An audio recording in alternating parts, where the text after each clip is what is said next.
Hello everyone, good evening all. आपल्या super Maugham या YouTube चॅनलवर तुमच्या सगळ्यांचं अगदी मनापासून स्वागत. आणि आज आहे मंगळवार, संध्याकाळचे 4:45 वाजत आलेले आहे. आता असा काही प्रकार माझ्या घरामध्ये घडला की मी इतकी घाबरली. पहिल्यांदा तर मी हॉलमध्ये बेडवर लोळून रेस्ट करत होते आणि एकदम भयंकर आवाज झाला, एकदम मोठा आवाज झाला की मला कळलंच नाही की किचनमध्ये असं काय होतं आहे की इतका मोठा आवाज झाला. म्हणून मग मी उठून किचनमध्ये आले. तर किचनमध्ये आल्यानंतर काय झालं मी ते तुम्हाला दाखवते. हे तुम्हाला आता छोटं छोटं दिसत असेल, पण पुढे दाखवते मी तुम्हाला. हे बघा, ह्या सगळ्या अनेक प्रकारच्या डाळी, चणे, छोले, मठ, मूग, तांदूळ, हरभरे, बऱ्याच गोष्टी, हे सगळं असं झालं. या गोण्यांच्या तिकडे पडलं. हे बघा, मिक्सरवर परिस्थिती बघा कशी झाली आहे. मिक्सरवर इकडे तांदूळ, इकडे मठ, इकडे स्टीलच्या टिपावर मठ, तिकडे साबुदाणे, इकडे साबुदाण्याची बरणी अशी सांडली आहे. इथे साखर, रवा, मीठ, आणि इथे बऱ्याच बरण्या आहे. हे बघा, इथे बरण्या, कसा पराक्रम झाला. हे टेबलावर, किचनमध्ये जो टेबल आहे इथे कसे सगळ्या गोष्टी एकत्र झाल्या. तर मी बेसिकली हा जो काच आहे इथे दिसतोय, हा काच इथे लावलेला होता आणि त्या ग्लासवर सगळे जार, सगळ्या बरण्या ठेवलेल्या होत्या. तर तो निघून आला. ते कसं काय आला माहीत नाही. आता या घरात आल्यापासून हे इथे असंच ठेवलेलं आहे, पण ते निघून आलं आणि हा सगळा पराक्रम झालेला आहे. तर आता हे सगळं निवडून वेगवेगळं करणं म्हणजे अतिशय कठीण काम आहे. आणि मेन म्हणजे मला वाकायचं नाही आहे. वर जे आहे मिक्सरजवळ वगैरे अवनवर, ते तरी मी उभ्या आवरू शकते, परंतु खाली डाळी साळींवर पाय देऊन मी ते कसं काय आवरू. माझ्या कूक आहेत माझ्याकडे, कल्पनाताई. त्या जनरली कधी 6ला येतात, 6:30ला, 7, असं काही फिक्स टायमिंग नाही आहे त्यांचा. कारण की असे प्रतीक आणि प्रशांतजींचंच जेवण त्या बनवता आणि ते लोक उशिरा जेवता. तर मग मी त्यांना फोन केला होता की असं असं झालं आहे म्हटलं, तर मी वाकू शकत नाही, मी ते सगळं आवरू शकत नाही, तर तुम्ही ते आवरण्यासाठी येता का म्हटलं. मी तुम्हाला त्याचे एक्स्ट्रा पैसे देऊन देईल, पण त्याच्यासाठी तुम्ही लवकर येता का. मग त्या बोलल्या, तेव्हा 4:30 वाजले, तर मग त्या बोलल्या मी 5पर्यंत येते. तर सगळं असं एकत्र झालं. प्रचंड म्हणजे प्रचंड गडबड होऊन गेली. आणि दुसरी गोष्ट म्हणजे आनंदाची गोष्ट अशी की माझे आईवडील माझे राहण्यासाठी येत आहे. आता माहीत नाही, मी जेव्हा गेली होती त्या दिवशी मी घेतलं नाही ते शूट. तर माझे वडील अजूनही माझ्या भावासाठी, आई वडील दोघंही खूप रडत असतात. त्या दिवशी आई तर बहिणीच्या घरी गेलेली होती, पण वडील खूप रडत होते. महिला दिनाच्या दिवशी मी गेली होती तेव्हा बघा. तर मी त्याच दिवशी त्यांना खूप आग्रह केला की चला माझ्या घरी. मी इथे राहायला आल्यापासून मला त्यांना आणायचं आहे, पण मी घर सेट केलं. लगेच इलेक्शनचा प्रचार वगैरे ते 15 दिवस चाललं. ते झालं, नाहीतर लगेच माझं ऑपरेशन झालं. आता ऑपरेशनला 3 महिने झाले ना, मला इथे राहायला येऊन 4 महिने झाले. आज ते तयार असे झाले. त्याच्यामागे पण स्टोरी अशी आहे, मी तुम्हाला बऱ्याचदा सांगितलं आहे की आई विठ्ठल रुक्मिणी मंदिराची पुजारी आहे. तर आई त्याच्यामुळे आमच्या कुणाकडेच राहायला नाही म्हणती. राहिली तरी खूप मुश्किलनी 2 दिवस. आणि कारण की मंदिराच्या समोर आहेत वंदना वहिनी लाड नाव आहे त्यांचं सरनेम. तर मग त्या पूजा करतात. पण आईचं म्हणणं, तिच्या मागे लहान लहान नातू आहे, तिची सून ड्युटी करते बुवा, तर तिला शक्य होत नाही, म्हणून आई आमच्या कोणाकडे राहत नाही जास्त 2 दिवसाच्या वर. परंतु झालं असं की आईन त्यांना सुतक पडलं, कोणीतरी वारलं त्यांच्या नातेवाईक, म्हणजे आमच्या नातेवाईकांमधल्या. तर त्याच्यामुळे आता 10 दिवस आईला पूजा करता येणार नाही आहे. आणि मी आईला सांगितलं की मला हे काही रिस्ट्रिक्शन आहे की बसायचं नाही, वाकायचं नाही, काही उचलायचं नाही, नाहीतर दादा एकटे पण मी सांभाळू शकते, पण मग त्याच्यासाठी तू पाहिजे बुवा. आई कशी कडक आहे माझी, 75च्या आसपास वय, पण आई माझी कडक आहे.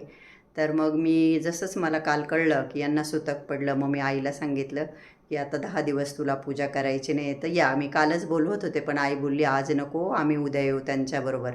तर दादा सकाळी नाही म्हणत होते. मग मी त्यांच्यावर राग केला, त्यांना बरंच पटवलं, कन्व्हिन्स केलं की असं काय करता, या, असं 1 महिना राहा म्हटलं. ते बोलले बाई 1 महिना नाही, पण हो जोपर्यंत मला राहावं वाटेल, 8 दिवस म्हण का 15 दिवस म्हण, तोपर्यंत राहील. आईसाठी फार मुश्किल आहे, जसं की आईला नाही करमत, मुलींच्याही कोणत्याच मुलींच्या घरी नाही करमत, पण आता तिला पूजा करायची नाही म्हणून नाईलाज आहे म्हणून राहील. तर ते दोघं प्रशांतजींबरोबर येत आहेत. ह्या गोष्टीचा मला आनंद आहे. मी म्हटलं ते जरा वेळात निघणारच आहे आता. आई बॅगा वगैरे भरून बसली आहे. म्हटलं ते पोचतील आणि हे सगळं काय होऊन बसलं. म्हणून मग आता त्या कल्पनाताईंना बोलवलं आहे, तर त्या येतील आणि मग त्या आवरतील हे सगळं. ते तळून आणायचे आणि त्याची भाकरी करायची. हो का? छान लागतं. हो का? उडदाची डाळ टाकायची पण. हां उडदाची. अच्छा उडदाची. काळी उडदाची डाळ. हां हो का? हं. असं भाजून घेऊन थालीपीठचं पीठ बनवू शकतो ना? हा एकत्र आहे ना ती. हो बनवू शकतो ना. हां कसं मी हॉलमध्ये दिवाणवर लोळलेले होते, इतका आवाज झाला. मी इतकी इकडे इथे काय काय पडलं पाहते तर. बरं असंही नाही की तिथं मी काय की ठेवलं बा, स्क्रू कदाचित लूजच झालेला असेल. मला कसं वाटलं, म्हटलं रात्री माझ्याकडूनच काय झालं का पडलं तुमच्या. नाही नाही स्क्रू लूज झाला असेल आणि ते वजन आता किराणा करून आणला ना काल परवा, मग मी त्या सगळ्या भरण्या फुल केल्या. भरल्या ना तुम्ही. आल्या मग कल्पनाताई आणि मी त्यांना एक स्वच्छ माझ्याकडे पांढरा कपडा होता तो दिला. त्यांना म्हटलं हे सगळं एक जागी जमा करा त्या कपड्यांनी, कारण घर क्लीन झाल्यापासून किचनमध्ये कोणीच नाही फिरलेलं. तर फरची एकदम स्वच्छ होती आणि आपण एवढं वायाही घालवू शकत नाही. तर मग त्यांनी ते सर्व जमा केलं. भरण्यांमध्ये काही काही गोष्टी थोड्याफार तशा होत्या, त्या भरण्या त्या उभ्या करताय तुम्ही बघू शकता. आणि हे सगळं जमा केल्यानंतर आम्ही काय केलं सांगते. आई आणि बबला अक्का होत्या ना, तर आता ज्या दिवशी मी हा व्हिडिओ एडिट करते म्हणजे आज बघा आज 18 तारीख, तेव्हा मी तुम्हाला हे सांगते. तर मग ते डायनिंग टेबलवर मी सगळं परातभर ठेवलेलं. तर बिचारी आई अक्का चष्मा लावायच्या आणि बघायच्या, त्यात काहीच निघालं नाही, कारण की मी जसं म्हटलं घर एकदम स्वच्छ होतं. पण मी म्हटलं की नजरे खालून घालायला हवं. आणि अगदी थोडीशी साखर अगदी थोडीशी सांडली होती आणि मी साखर काढण्याच्या आधी माझ्याकडे गाळणी नाही, तिच्याने गाळलं. तर मीठ जे सांडलं होतं 2 प्रकारचं 1-1 किलो मीठ भरलेलं होतं, तर ते सर्व मीठ गळून गेलं त्या गाळणीतनं. मग मी ते फरची पुसायला एका बरणीमध्ये भरून ठेवलं. मीठ कसं फेकणार ना म्हटलं, असे आपण फरचीच्या याच्यात वापरतेच मी. तर हे बघा इथं ह्या बरण्या आणि यांनी हे सगळं जमा केलं आहे. तर बाकीचं ते सगळं आम्ही निवडून काढलं आहे, परंतु अजून काय मी ते केलं नाही, आई होती म्हणून. मग मी म्हटलं आता निवांत ते गॅसवरती आपण भाजू आणि दळून आणू. अद्याप केलेलं नाही आहे, तर म्हटलं दळून आणून मग भाकरी करू. तर तुम्हाला काय वाटतं, खूप सगळ्या गोष्टी येतात, डाळी साळी मठ मूग उडीद सगळंच आहे. तर हे बघा किती बराच त्यांचा अर्धा 1 तास गेला असेल हे सगळं करत करत. पण त्यांनी केलं सगळं जमा, बरीच हेल्प झाली त्यांची. ते सगळं पडून आलं आणि ते 10-12 बरण्यांमधल्या सगळ्या वस्तू, मीठ साखर रवा मठ मूग पोहे सगळं. आणि मी वापरू शकत नाही, त्या स्वयंपाकावाल्या ताई आल्या आहेत त्या भरून राहिल्या. सगळं घर किचन मध्ये पूर्ण ते सगळं पसरलं. पोहे बिये सगळं सगळं, छोले चणे हरभरे. ते बेडशीट लावायला एकच मिनिट, म्हणजे या दादांसाठी बेडरूम इथे कम्फर्टेबल आहे ना, बसू शकता ना इथे, बसू शकता ना. हा मी बेडला बेडशीट लावते. पाणी आणू का दादा तुम्हाला? गार पाणी गार?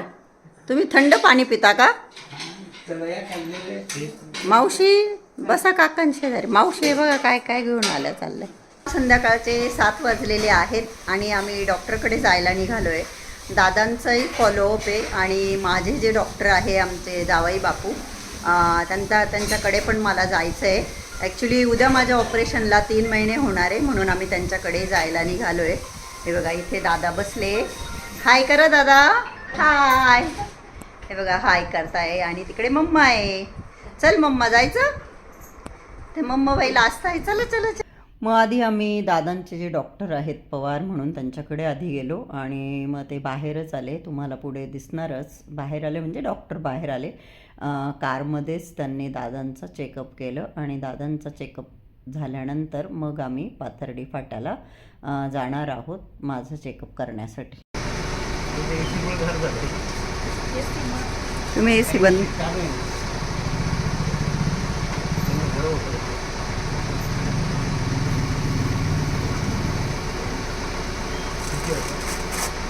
आणि दादांच्या चेकअप नंतर आलेलो आहोत माझ्या चेकअपसाठी युनिकॉर्न्स हॉस्पिटल.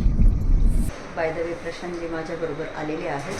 आज आहे 10 मार्च 11 मार्चला माझ्या ऑपरेशनला 3 महिने होणार आहेत आणि 16 मार्चला डिस्चार्ज होऊन 3 महिने होणार आहे.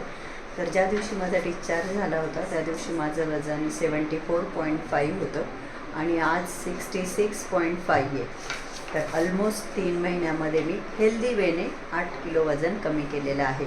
एका ताईंचा कमेंट आहे की ताई तुमची वेट लॉस जर्नी शेअर करा, पण मला अजून बेटर रिझल्टची एक्सपेक्टेशन आहे. ते आले की मग मी तुमच्याबरोबर नक्कीच शेअर करेन माझी वेट लॉस जर्नी. हॉस्पिटलमधून घरी येता येता दादांसाठी पेरू आणले. दादांना पेरू खूप आवडतात आणि इथे दोघं जेवण करताय. मराठी मूव्ही लावलेली आहे, सांगते ऐका की असं काहीतरी नाव आहे मूव्हीचं. हे बघा, आईला चेअरवर ताट ठेवलं समोर आणि दादांना सेंटर टेबलवर ठेवलं आणि प्रशांतजी पण इकडे डायनिंग टेबलच्या चेअरवर बसून जेवण करत आहेत. तिघांची जेवणं चालली आहेत आणि दादांची छान आंघोळ वगैरे झाली, त्यांची त्यांनी केली. त्यांना बाल्कनीमध्ये बसायला चेअर दिली आणि तिथे नाश्ताही करायला दिला. घरात कसं सारखं बसून बसून बोर होतं, तर मग ते स्टिकच्या सहाऱ्याने बरोबर गेले बाल्कनीत आणि आता मस्त नाश्ता करताय. Hello everyone, good morning all. आपल्या सुपर मॉम या यूट्यूब चॅनलवर तुमच्या सगळ्यांचं अगदी मनापासून स्वागत. तुम्हाला तर माहितीच आहे की माझे आईवडील माझ्याकडे आले म्हणून मी खूप हॅपी आहे. बाकी काय नाही, मराठी चॅनलवर त्यांना मराठी मूव्ही लावून दिलं की तेवढंच त्यांना टाईमपास. आता नाश्ता वगैरे दादांना बनवते आणि मग बोलते तुमच्याशी. दादा जेवण करताय आणि आई टी व्ही बघते.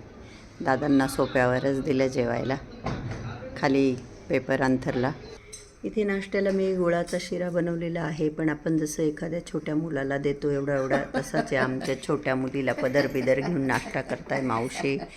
हसू बिरायला गुळाचा शिरा बनवून. अरे, आईची आंघोळ झालेली आहे सकाळी सकाळी. छान साडी घातली आईने, तिच्या भाऊजाईने तिला घेतलेली आणि आता नाश्ता करते आई. आडके आजी बाबा आलेले आहेत. माझ्या आईवडील आले म्हणून मी त्यांना बोलवून घेतलं, कारण की ते पण स्वाध्यायी आहे आईसारखेच आणि बरीच वर्ष ते सिन्नरच्या जवळच भाटवाडी म्हणून तिथे राहिले. त्यांचं भाटवाडीला किराणा दुकानही होतं, तर आईचं खूप चाललं होतं त्यांना भेटायचं, तर मी त्यांना बोलवून घेतलं. आणि आजोबा माझ्या वडिलांशी गप्पा मारताय बाबा, आणि आजी इकडं माझ्या आईशी बसून गप्पा मारताय. इवन मी पण इथे बसून त्यांच्याशी गप्पा मारल्या. तर बऱ्याच दिवसाचं शूट ह्या एकाच व्हिडिओत आहे, म्हणून मी बऱ्याचदा नाश्ता जेवण हे ते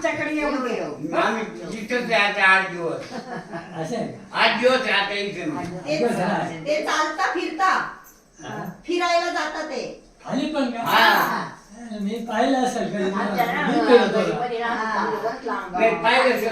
तुम्हाला ओळखलं असतं. खूप खराब झाली तुम्हीच येत जाते आहे तोपर्यंत. तुमचं हा, अंतापूरचे. आमच्या सुनबाईच्या तुमच्या हा, आम्ही ओळखत नाही एकमेकींना. तुळशीचं लग्न केलं होतं ना तुळशीचं, तेव्हा आमची ओळख झाली. तिने सांगितलं बाई ते म्हणतात का माझ्या आई आम्ही समर्थ आहे हो, स्वामी का? समर्थ. आमचे ते असे देव म्हणत होते. एक भाची हेच आहे, आमची भाची आहे ना जलवडला, हा, हेच करते. स्वामी समर्थांचं. अच्छा, हा. इकडं राहतात जेल आता ते गोळा पण केलं लिहून आता स्वाध्यायचं केलं त्यांच्या घरात पण बरं चला आता एक वेळ झालं झालं. त्याला जेवायचंय. नाही जेवायचं नाही. तुम्हाला म्हणते जेवा ना थोडं थोडं. जेवण केलं ना. पाहुणं वाढला पाहुणं बाबांना जेवायचं. ते हे दाखवायचंय. तुम्ही जेव्हा म्हटलं पोट भरलं तुमच्या मागे. चला भाऊ. आणि आत्ता संध्याकाळचे 4:45 वाजत आले. आज वार म्हणाल तर आज गुरुवार. डॉक्टरांचे म्हणणं तसंच की थोडे दिवस दुखतीलच पाय, तर उभं जास्त राहण्यात येतं त्याच्यामुळे पाय दुखत आहे. तर मी आत्ता दादांना ABP माझा न्यूज लावून दिल्या आणि मी बेडवर येऊन अशी पडली आहे. प्रचंड पायांची आग होते माझ्या. तुमच्यापैकी कुणाचं असं स्पाईनचं कधी ऑपरेशन झालं आहे का, आणि किती दिवस हा त्रास होतो? साधारण 3 महिने तर झाले माझ्या ऑपरेशनला, आता 11 तारखेला. परंतु जास्त उभं राहण्यात आलं की पाय माझे दुखतातच. आग होते पंजांची आणि गुडघ्याच्या खाली दुखतावरती नाही, खूप आग होते पंजांची दोन्ही पण. आता आई पण माझ्या शेजारी येऊन पडेल, ती वॉशरूमला गेली आहे. आणि बाय द वे रुपाली आत्ता आली होती, तिने काल सुट्टी घेतली होती. तर मग सध्या सकाळी पण स्वयंपाकाला येत आहे ना कल्पनाताई, आई दादा आले आहेत, मग त्यांना मी सांगितलं तोपर्यंत माझे आईवडील हे दोन्ही टाईम या स्वयंपाकाला. तर मग काल त्यांना मी परवाच सांगून ठेवलं होतं की उद्या रुपाली नाही तर तुम्ही झाडू फरची पण कराल का, तिचे पण कामं कराल का, तर त्या हो म्हटल्या होत्या. आणि काल त्यांनी केले बिचाऱ्यांनी. आणि काल रुपाली तिच्या आईला घ्यायला गेली होती, जी माझ्याकडे झाडू फरची भांडी डस्टिंग करते ती. आणि तिच्या आईला घेऊन आली आणि तिची आईची तब्येत खूप बिघडली. मग ती आज दवाखान्यात गेली होती आईला घेऊन. तर ती आत्ता 3-3:30ला आली. आणि मग तिने सगळे रात्रीचे भांडी तर मी घासून घेतले होते. जेव्हा मला सकाळी कळलं तिला लेट होणार आहे, तिने सकाळी 8-8:30ला फोन करून सांगितलं. मग मी भांडी लगेच घासून घेतली. पण मग दुपारच्या जेवणाची थोडीशी भांडी होती ती घासली तिने, झाडू फरच्या वगैरे करून ती गेली आत्ता. तर आता थोडा आराम करते आणि मग येतीलच संध्याकाळी स्वयंपाक करायला कल्पनाताई. मी आपलं 7च्या आत जेवण वगैरे करून घेते, त्या येण्याआधीच माझं जेवण होऊन जातं. बांगड्या पण साडी मॅचिंग आहे आज. एका हातात किती बांगड्या आहे? 18-19. बापरे, 1.5 डझन. हा, किती सुंदर बांगड्या आहे, पण मला खूप आवडल्या. कशा डझन आहे? 100 रुपये. बापरे, कधी भरल्या? 2 महिने होऊन गेले असतील, 2-3 महिने. का बरं, सहज भरल्या का? त्या बायला वाढायला जुन्या बायला होत्या म्हणून पण काढून टाकल्या. हो का? छान आहे, छान आहे, मस्त आहे. हां, साडी पण छान आहे मावशींची. मावशींच्या भाऊजाईने घेतली. बरं, मी आईला लाडाने मावशी म्हणते. काही ताई म्हणतील परत तू आईला मावशी का म्हणते. भाटजिरे मावशी म्हणते मी त्यांना. का हो भाटजिरे मावशी? हो हो.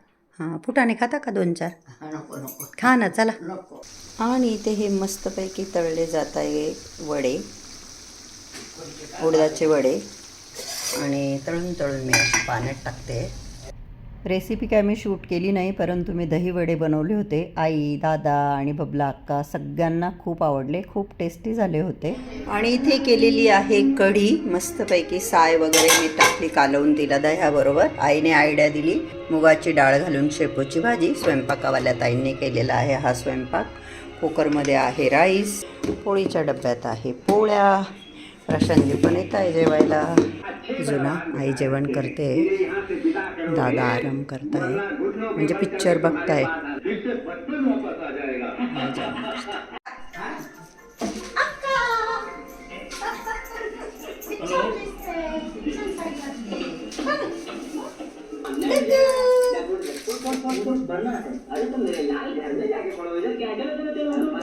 दूध आहे का?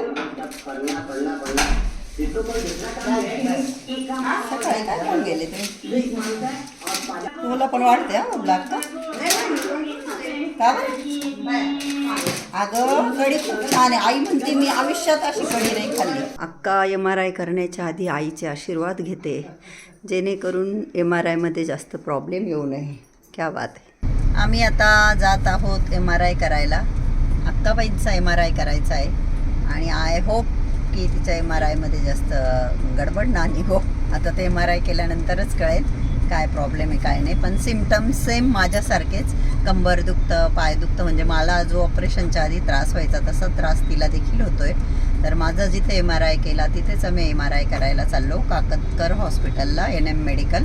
तिथे आम्ही MRI करणार आहोत. आणि त्यानंतर आम्ही युनिकॉर्न हॉस्पिटलला जाणार आहोत डॉक्टरांना MRIचा रिपोर्ट दाखवायला. अक्काबाईंचे सगळे दागदागिने, कानातले, नाकातलं, गळ्यातलं सगळं काढून ठेवलं, कारण ते सगळं सोन्याचं होतं. आणि सोन्याचा भाव आसमान छू रहा है, इसलिए हमने सोना निकाल के रख दिया. आणि आता आम्ही चाललो आहे. पवारसाहेब गाडी चालवत आहे आणि बरंच ट्रॅफिक आहे. मी 1 अर्धा तासामध्ये पोहोचून जाऊ हॉस्पिटलला. आणि आता आम्ही इथे पोहोचलेलो आहोत. अक्काचा MRI करायचा आहे. आम्ही ऑनलाईन बुक केलं होतं, NM मेडिकल.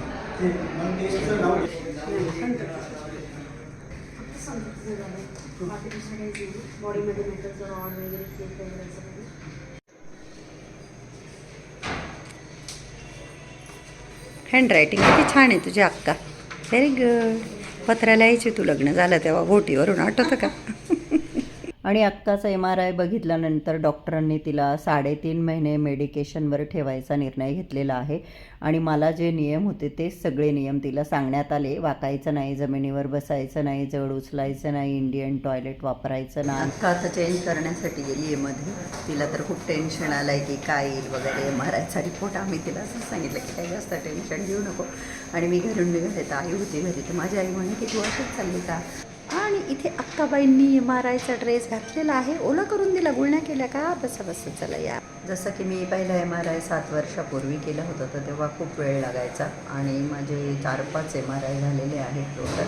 आता एवढा वेळ नाही लागत, 20-1 मिनटं लागतं आणि 10-15 मिनटं झाले अक्काला मध्ये जाऊन येईलच ते 5 मिनटं. आत्ता आम्ही MRIचे रिपोर्ट घेऊन चाललेलो आहोत पाथर्डी फाट्यावर युनिकॉर्न हॉस्पिटलमध्ये. डॉक्टरांशी बोलणं झालेलं आहे, बघू आता डॉक्टर काय म्हणताय MRIचे रिपोर्ट बघून. मी आज फर्स्ट टाइम डे लाईटमध्ये आली इथे. अक्काबाई फोनवर बोलताय पनवेलवाल्या बहिणीशी. वडीलमध्ये हरे राम करताय आणि मी इथं हे हरे श्याम करते, म्हणजे किचन आवरते देवाचं नाव घेत घेत.